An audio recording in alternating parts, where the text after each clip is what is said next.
হরি কাকা, হরি কাকা, এক গ্লাস জল দাও না আমায়।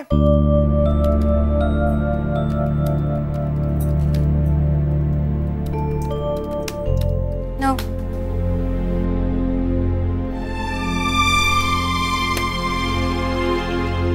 কোথায় যাচ্ছ? আচ্ছা, তুমি আমার থেকে এরকম কেন দূরে দূরে সরে থাকছো বলো তো? খুব ভালো হতো সেটা করতে পারলে। তোমার থেকে, এই বাড়ির সবকিছু থেকে দূরে চলে যেতে পারলে সত্যিই খুব ভালো হতো। বাট আনফরচুনেটলি সেটা আমি করতে পারছি না। বাড়ির সবার কথা, দির কথা আমাকে ভাবতেই হবে। তুমি কি প্রমাণ করতে চাইছো অর্ক? যে আমি এই পরিবারের কেউ নই? এই পরিবারের লোকের কথা, অনুদের কথা, আমি কারোর কথা ভাবি না। তোমাকে আমি বারবার জিজ্ঞেস করছি যে তুমি আমার সাথে কেন এরকম ব্যবহার করছো। তুমি কোনো উত্তর না দিয়ে চুপ করে আছো অর্ক। তুমি অকারণে আমাকে ভুল ভাবছো। শোনো পিউ, আমি শুধু একটা কথা বলতে। एक्चुअली हरी चाचा थोड़ा काम से बिजी है, इसलिए मैं पानी। लेकिन अक्की भैया, भाभी जी तो कमरे में ही आज। फिर तुमने भाभी के बोलने ना कहना पानी लेकर आने के लिए। ও অন্য কাজে একটু বিজি ছিল। সো नो ब्रो, मुझसे मत छुपाओ। আমি তোমাদের बात बाहर से सुनेছি। एक्चुअली तुम इसलिए नाराज हो क्योंकि भाभी जी तुम्हारे काछ থেকে कुछ लुकिয়েছে, राइट? कम ऑन ब्रो, इतना हेजिटेट मत करो। तुम दोनों को ऐसे फाइट करते हुए देखे मुझे बहुत बुरा लगे। तुम दोनों एक दूसरे से इतना प्यार करते हो और इसके बीच में थोड़ा बहुत अंडरस्टैंडिंग तो चाहिए ना। हाँ, अगर भाभी ने तुमसे कुछ छुपाया है, लेकिन उसके पीछे जरूर कोई रीजन है। कभी कभी कड़वी सच छुपाना पड़ता है, उसमें सभी का भला होता। भाभी इस फैमिली को बहुत प्यार करती है, सबको अपना मानती है। शायद वो सच छुपाने चाहती थी इसलिए ताकि किसी और को दुख ना पहुंचे और सैड ना हो। मुझे भी आरव के किडनैपिंग के बारे में सब कुछ मालूम था, लेकिन मैंने किसी को बताया नहीं। मासी को भी मालूम था। सबका कुछ ना कुछ मजबूरी होता है और ये समझना पड़ता है।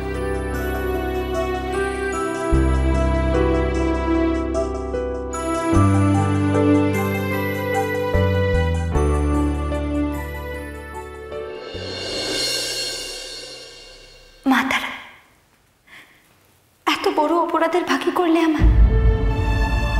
অরণ্যবাবু যতই সান্ত্বনা দিন, আর কিচ্ছু ঠিক খবর না। অনুদি কোনোদিনও আমাকে আর আগের মতো করে ভালোবাসবে না। হয়তো কোনোদিনও আমাকে ক্ষমাও করতে পারবে না।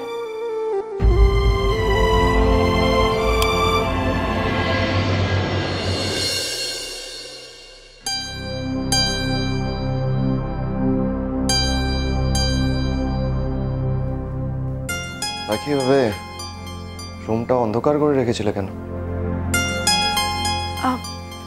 কিছু না, এমনি। আমি জানি তুমি আপসেট আছো, তোমার মুড ঠিক নেই। নিচে সুইমিং পুলেও তুমি আমার কথা না শুনেই উপরে চলে এলে। কি হয়েছে? কেউ কি তোমাকে কিছু বলেছে? না না, কে আবার কি বলবে? বলুন, আপনি কি বলবেন? নিচে চলো, সবাই ডাইনিং এ তোমার ডিনারে ওয়েট করছে। আমি খাবো না এখন। আমি বরং আপনাকে খাবার বেড়ে দিচ্ছি। কেন খাবে না? আসলে আমার শরীরটা ঠিক নেই। আমি খাবো না। ও মা, কিন্তু তুমি আগে বলোনি কেন? তুমি ওষুধ খেয়েছো? আমি কিছু মেডিসিন নিয়ে আসবো। অরণ্যবাবু, আমি ওষুধ খেয়েছি, খালি একটু বিশ্রাম নিলেই ঠিক হয়ে যাব। আমি আপনাদের খেতে দিই। নো ইটস ওকে, তুমি রেস্ট নাও, ইউ টেক রেস্ট। হরি কাকা আছে, সার্ভ করে দেবে। তুমি শুয়ে পড়ো। আপনি যান, আমি শুয়ে পড়ছি। আগে তুমি শো।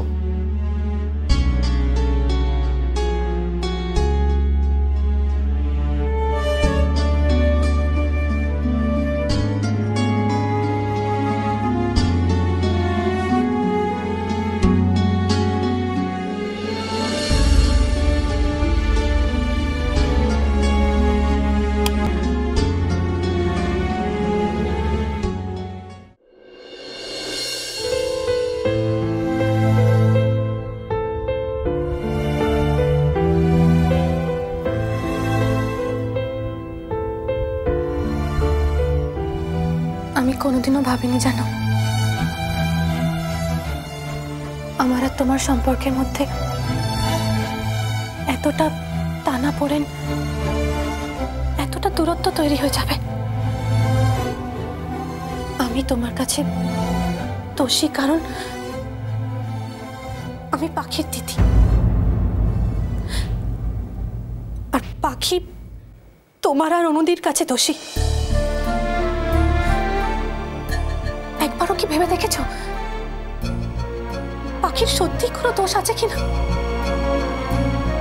পাখি এতদিন যেরকম চুপ করেছিল আজও চুপ করে থাকতে পারত,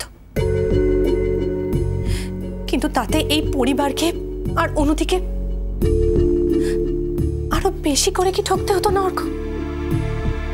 আজ পাখির জন্যই কিন্তু এই পরিবারটা এত বড় একটা বিপদের হাত থেকে বেঁচেছে অর্ক। আজ পাখি না থাকলে আমরা হয়তো দাদাকে হারিয়ে ফেলতাম। এই ঘটনাটার জন্য আমাদের সবার জীবনে একটা বড় ধাক্কা লেগে গেছে।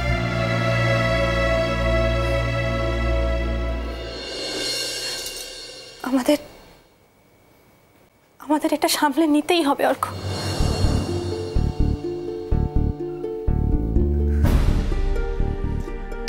আমি জানি না, আমি জাস্ট জানি না সেটা আদৌ সম্ভব কিনা। এই ধাক্কাটা আমাদের পরিবারের বিশ্বাস ভালোবাসার ভিতটা একেবারে নাড়িয়ে দিয়েছে। এই ক্ষতটা এত সহজে মেটার নয়।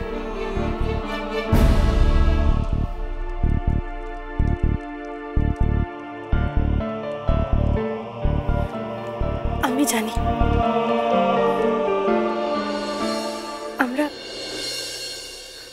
আমরা সবাই মিলে সবার পাশে থেকে চেষ্টা করতে পারি না? ঠাম্মু, তুমি, আমি, পাখি, দাদা, আমরা সবাই মিলে অনুদিকে সামলে নিতে পারবো না? বলো।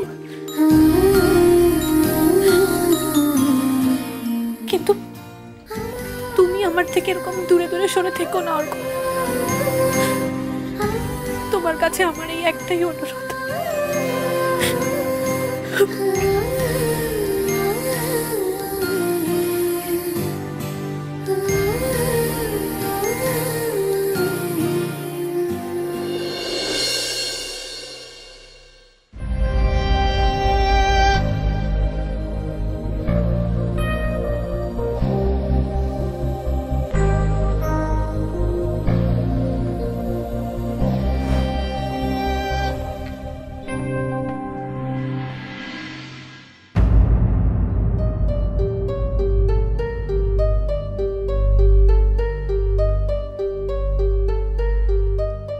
পাখি,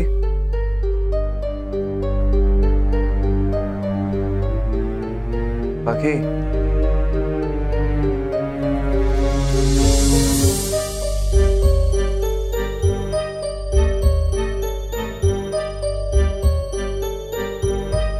পাখি,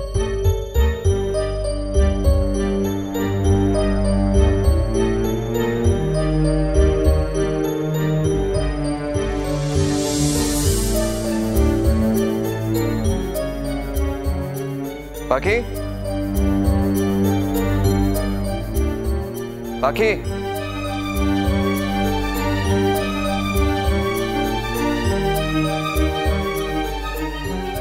পাখি,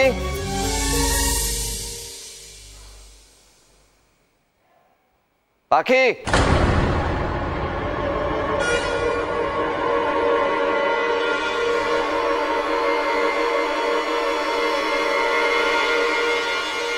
দিদি ভাই এই নে দুধটা খাইয়া নে দিদি ভাই একটুখানি খা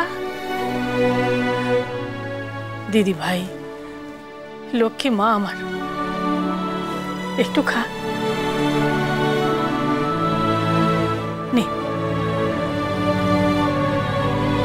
খা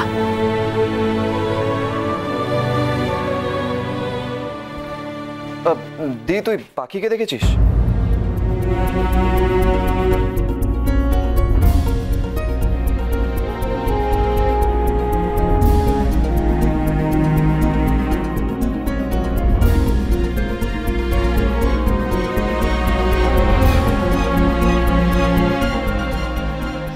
ছোটু তুমি বোধহয় পাখিরে খুঁজতেছিলে পাখিকে কোথাও দেখছি না। পাখি মা হ্যার বাপের বাসায় গেছে। আমাকে ইনফর্ম না করে তুমি এখানে কেন এসছো? কোন আনসার মি? মানতাছি যে মাইয়াটা কিছু না কই একদম হুট কইরা এখানে চলে আইছে। এমনিটার জন্মদিনে এই পিছিয়ে হাতের পায়েস না খাইলে ওর মনটাই ভরে না।